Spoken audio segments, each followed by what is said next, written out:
Bismillahirrahmanirrahim. Untuk subjek balaghah pada hari ini, kita akan belajar mengenai satu tajuk yang baru, iaitu at-tashbih. At-tashbih maksudnya perumpamaan. Baiklah, kita ke muka surat seterusnya untuk kita lebih jelas lagi apakah yang dimaksudkan dengan tashbih ataupun perumpamaan.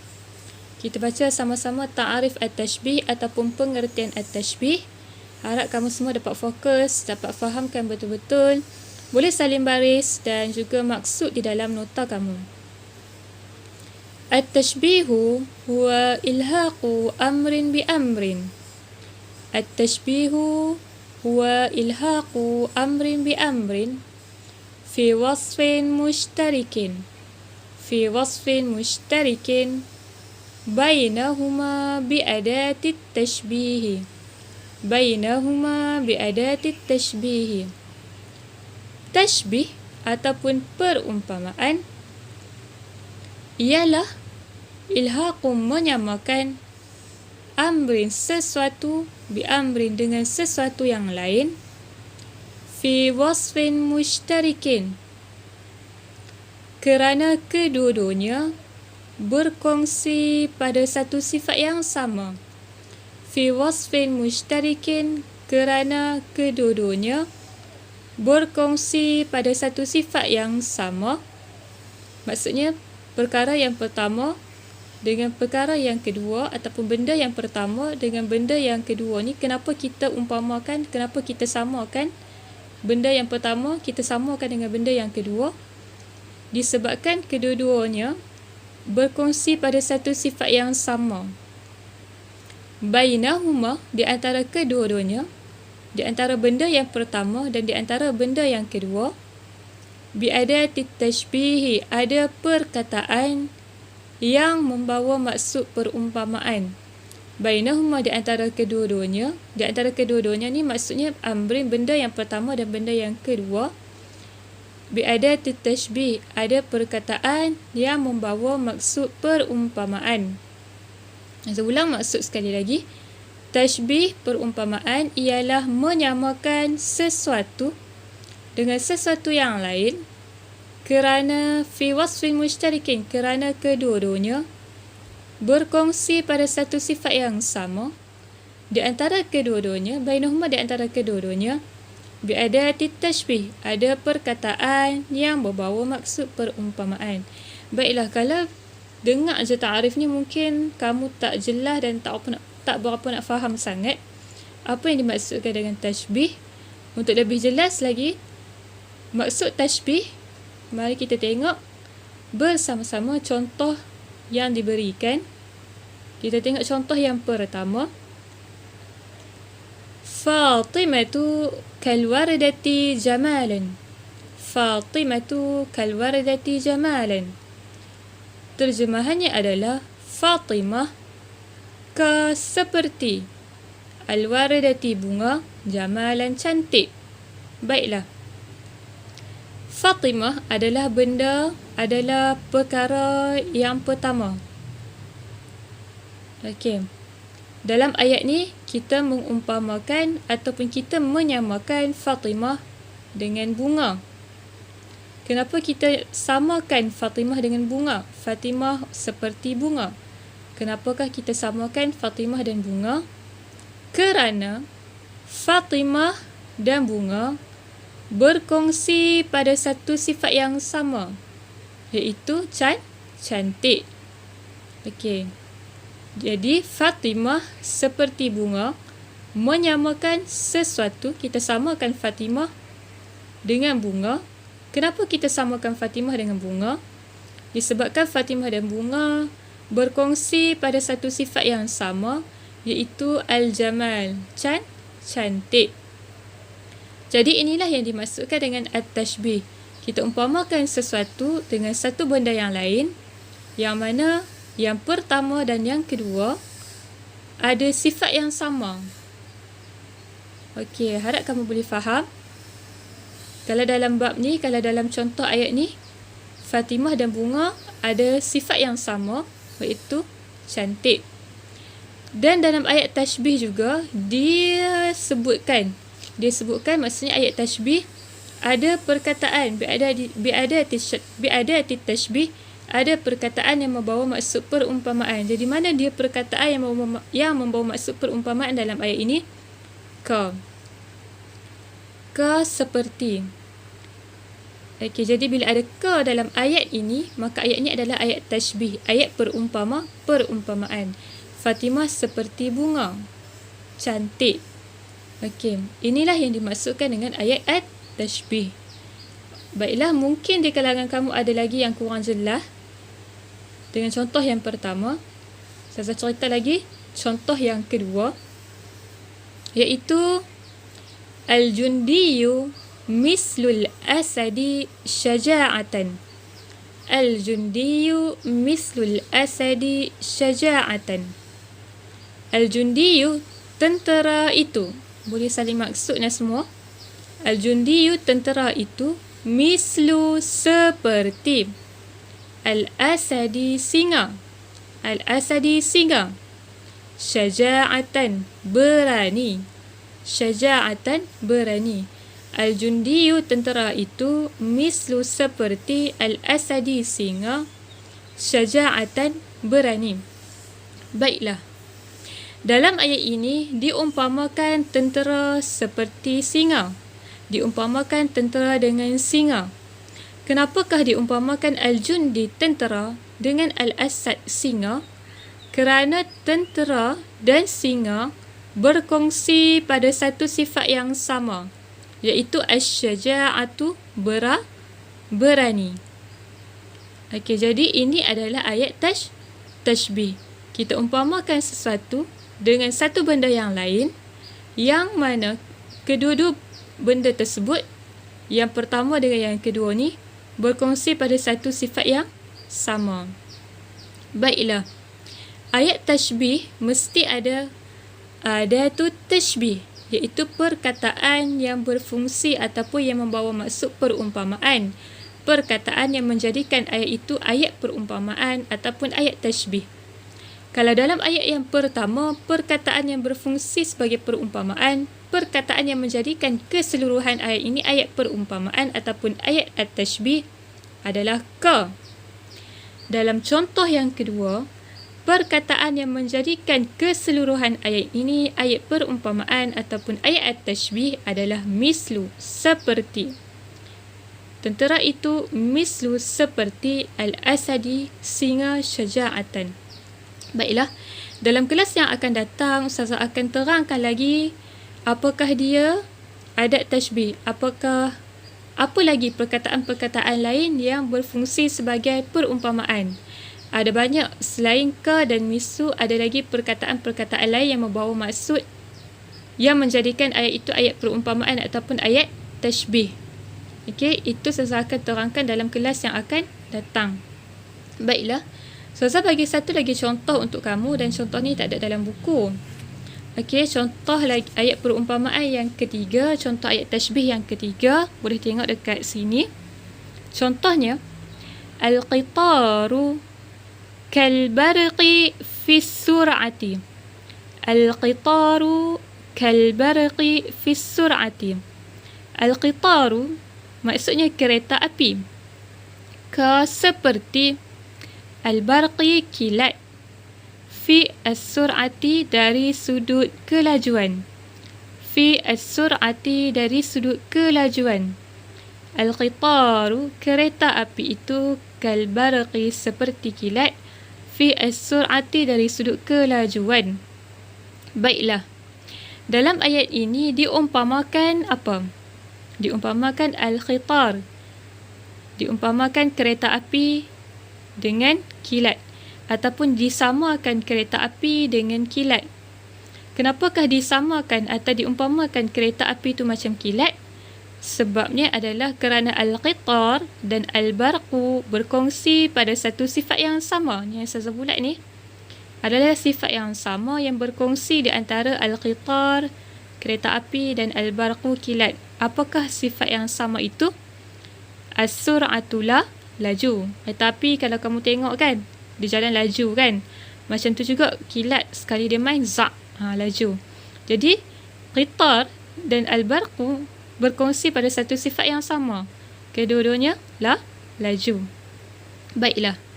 Dan perkataan yang menjadikan keseluruhan ayat ini adalah ayat at-tashbih adalah apa? Adalah ka.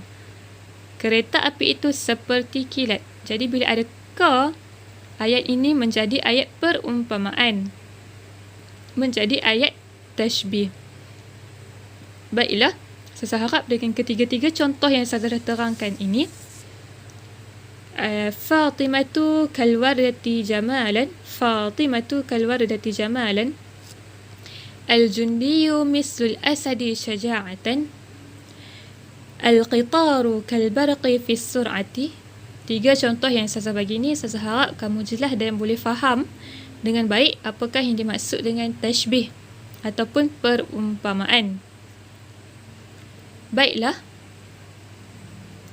Sekarang kita akan masuk pula kepada bahagian yang kedua, iaitu arkanu at-tashbihi. Rukun-rukun tashbih. Maksudnya, kalau kamu nak mengarang ayat perumpamaan ataupun ayat tashbih, apakah perkataan yang mesti ada? Okey, jadi di sini disebutkan 4 perkara yang mesti ada kalau kamu nak membina ayat tashbih ataupun ayat perumpamaan. Arkanut tashbih maksudnya rukun-rukun tashbih. Yang pertama al-musyabbahu. Yang kedua al-musyabbahu bihi. Yang ketiga adatut tashbihi. Yang keempat wajhus syabah. Al-musyabbah, al-musyabbahu bihi, adatut tashbih, wajhus syabah. Saya ulang lagi sekali. Perkara yang perlu ada kalau kamu nak membina ayat tashbih ataupun ayat perumpamaan, yang pertamanya mesti ada al-musyabbah. Yang kedua al-musyabbahu bihi. Yang ketiga adatut tashbih. Yang keempat wajhus syabah. Baiklah. Sekarang kita akan fahamkan dengan lebih jelas lagi apakah itu musyabbah, musyabbah bih, adatut tashbih dan wajhus syabah. Kita tengok contoh yang Ustazah dah tulis. Okey, ini adatut tashbih. Adatut tashbih maksudnya rukun tashbih. Adatut tashbih adalah rukun tashbih. Contoh. Kita ambil contoh yang tadi juga. Fatimatu kalwardati jamalan. Fatimah seperti bunga cantik. Baiklah. Perkara yang perlu ada kalau kamu nak membina ayat tashbih ataupun ayat perumpamaan, yang pertama al-musyabbah. Al-musyabbah tu maksudnya siapa yang kamu nak umpamakan. Siapa yang kamu nak umpamakan? Nak umpamakan baju, orang, kucing, kereta, siapa-siapalah, terpulanglah. Maksudnya benda yang kamu nak umpamakan. Al-musyabbahu, benda yang kamu nak umpamakan. Dalam ayat ni kita nak mengumpamakan Fatimah. Kita nak menyamakan Fatimah. Dan yang kedua, perkara yang perlu ada nak membina ayat tashbih adalah al-musyabbahu bihi. Benda yang disamakan dengan yang pertama. Benda yang disamakan. Benda yang nak disamakan dengan yang pertama. Benda yang nak disamakan dengan yang pertama. Apakah yang pertama? Yang pertama adalah Fatimah. Okey, jadi kita nak benda yang nak disamakan. Okey. Fatimah, kita samakan dia dengan bunga. Fatimah seperti bunga. Kita samakan Fatimah dengan bunga. Kemudian, perkara ketiga yang perlu ada untuk membina ayat tashbih adalah adatut tashbih. Adatut tashbih, perkataan ataupun huruf yang berfungsi sebagai perumpamaan. Perkataan atau huruf yang berfungsi sebagai perumpamaan. perkataan atau huruf yang berfungsi sebagai perumpamaan, itu adalah adat tashbih. Maksudnya bila ada adat tashbih, ayat tu automatik jadi ayat perumpamaan. Kalau tak ada adat tu tashbih, ayat tu tak jadi perumpamaan lah, jadi ayat biasa. Jadi mesti ada adat tu tashbih. Apa dia adat tu tashbih? Dekat sini ka mislu. Kedua-duanya membawa maksud seperti. Adat tashbih ada banyak lagi selain daripada ka dan mislu, dan itu kita akan belajar dalam kelas yang akan datang. Dan perkara terakhir yang mesti ada kalau kamu nak membina ayat tashbih ataupun ayat perumpamaan, wajhus syabah. Sifat yang sama. Wajhus syabah, sifat yang sama yang berkongsi kedua-duanya. Wajhus syabah, sifat yang sama yang berkongsi kedua-duanya. Itu wajhus syabah. Saya ulang sekali lagi, wajhus syabah maksudnya sifat yang sama yang berkongsi kedua-duanya. Wajhus syabah dalam ayat ini, Fatimah seperti bunga cantik. Okey, sifat yang berkongsi yang mana ada pada Fatimah dan ada pada bunga adalah jamalan, cantik.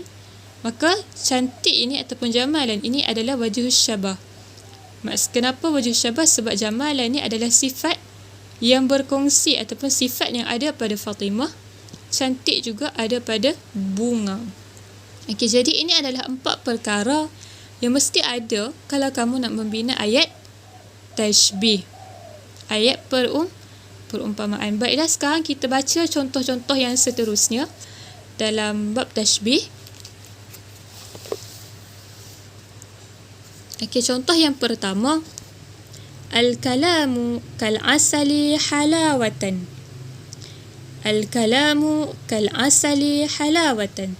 Al-kalamu, kata-kata itu, ucapan itu, kal-asali, seperti madu, halawatan, manisnya. Kata-kata itu seperti madu, halawatan, manisnya. Baiklah, dalam ayat ini musyabbah, benda yang kita nak umpamakan adalah al-kalamu, kata-kata. Benda yang kita nak samakan dengan al-kalam adalah al-asalu, madu. Adat tashbih, perkataan yang berfungsi sebagai perumpamaan dalam ayat ini adalah ka. Wajhus syabah, sifat yang sama yang ada pada kata-kata dan pada madu, halawatan, manisnya. Maksudnya dalam ayat yang pertama, kata-kata yang indah, kata-kata yang bila orang dengar, orang sayang, orang rasa seronok. Jadi kata-kata tu adalah kata-kata yang manis lah kan. Bila kamu dengar, kamu rasa seronok je. Sebab ayat tu, ucapan tu manis, seronok dia dengar. Okey. Macam tu juga madu. Apakah sifat madu? Sifat madu adalah manis. Jadi ucapan dengan madu ni berkongsi pada satu sifat yang sama, iaitu halawah, manis. Okey, harap kamu faham dengan contoh yang pertama. Baiklah, seterusnya kita tengok pula contoh yang kedua di dalam buku kamu, iaitu al-muallimu mislul bahri karaman. Guru itu seperti laut, karaman, pemurahnya. Baiklah, dalam ayat ini diumpamakan ataupun disamakan guru dengan laut. Kenapa? Kerana guru dan laut berkongsi pada satu sifat yang sama, iaitu karaman, pemurah. Kenapa kita katakan guru itu pemurah? Sebab guru sifatnya memberi ilmu, mencurah ilmu, memberi ilmu baru dekat kamu. Kalau kamu tak tahu, guru terang sampai kamu faham. Okey, jadi itu membawa maksud guru pemurah dengan ilmu. Maksudnya apa yang guru tahu, guru bagi dekat kamu sampailah kamu faham. Dan macam tu juga laut juga bersifat dengan pemurah. Kenapa kita kata laut ini bersifat dengan pemurah? Sebabnya contoh nelayan dekat Malaysia. Nelayan dekat Malaysia ni ramai kan? Okey, pernah tak nelayan dekat Malaysia ni pulang ke darat dengan tangan kosong? Maksudnya seekor ikan pun tak dapat. Tak pernah. Laut tu sentiasa memberi. Okey, bagi nelayan dekat Malaysia, bukan nak kata nelayan dekat Malaysia je. Maksudnya satu nelayan satu dunia yang pergi ke laut, yang turun nak tangkap ikan ke apa ke, mesti akan ada hasil. Maksudnya laut sentiasa memberi apa yang ada di dalamnya. Tak pernah pun nelayan balik ke darat seekor ikan pun tak dapat. Mesti akan dapat. Itu menunjukkan laut itu bersifat dengan pemurah, sentiasa memberi apa yang ada di dalam dia. Jadi Al-muallimu adalah musyabbah, benda yang kita nak umpamakan. Al-bahru adalah musyabbahu bihi, benda yang kita nak samakan dengan yang pertama. Benda yang kita nak samakan, benda ataupun benda yang disamakan dengan yang pertama. Adat tashbih, perkataan ataupun huruf yang berfungsi sebagai perumpamaan iaitu mislu seperti wajhu syabah adalah sifat yang sama yang ada pada laut dan ada pada guru, iaitu karaman pemurah. Jadi harap kamu faham dengan contoh yang pertama dan contoh yang kedua. Baiklah, sekarang kita masuk pula kepada contoh yang ketiga. Okey, al-waqtu yushbihu as-sayfu qat'an. Masa seperti pedang. Masa seperti pedang. Qat'an yang memutuskan. Qat'an yang memutuskan. Okey, baiklah, kenapa disamakan masa dengan pedang? Kerana masa dan pedang berkongsi pada satu sifat yang sama iaitu memutuskan. Okey, kenapa dikatakan waktu itu memutuskan? Waktu memutuskan, contoh, kamu sekarang dah dewasa. Adakah kamu dalam masa yang sama, kamu dah dewasa dan kamu masih lagi ada di masa kanak-kanak kamu? Tidak. Bila kamu dah dewasa, maksudnya masa kanak-kanak kamu dah berlalu. Masa kanak-kanak kamu dah terputus. Okey, itu maksud memutuskan, sifat memutuskan bagi waktu. Dan bila kamu dah tua, kamu dah terputus dah dengan masa remaja kamu. Kamu dah takkan boleh patah balik dah kepada masa remaja kamu. Macam tu juga pedang. Pedang kan tajam. Kalau pancung tengkuk orang, pedang ni macam contohnya dalam peperangan lah. Pancung tengkuk musuh putus. Okey, jadi masa dan pedang berkongsi pada satu sifat yang sama iaitu qat'an, memutuskan. Baiklah, dalam ayat ni al-waqtu adalah al-musyabbah, benda yang nak diumpamakan. As-sayfu, pedang, adalah al-musyabbahu bihi, yang nak disamakan dengan benda yang pertama. Adat tashbih adalah yushbihu. Baiklah, ini adalah adat tashbih yang seterusnya. Perkataan yang berfungsi sebagai perumpamaan ada banyak. Dan hari ini kita jumpa 3. Ka, mislu dan yushbihu, dan ada lagi perkataan lain yang membawa maksud seperti. Ketiga-tiga ni membawa maksud seperti yushbihu, seperti, ataupun boleh juga kita terjemahkan sebagai umpama. Ketiga-tiga ni boleh kita terjemahkan ka, mislu dan yushbihu, boleh kita umpamakan, kita boleh terjemahkan sebagai umpama ataupun seperti. Dan wajhu syabah, sifat yang berkongsi ataupun sifat yang ada pada benda yang pertama dan benda yang kedua adalah qat'an, memutuskan. Okey, jadi harap kamu dapat fahamlah secara detail lah, bukan harap dapat faham secara ringkas, harap dapat faham betul-betul pelajaran kita iaitu at-tashbih, dan ada lagi sambungan at-tashbih, dan kita akan berjumpa pada siri yang akan datang. Wallahu a'lam bissawab.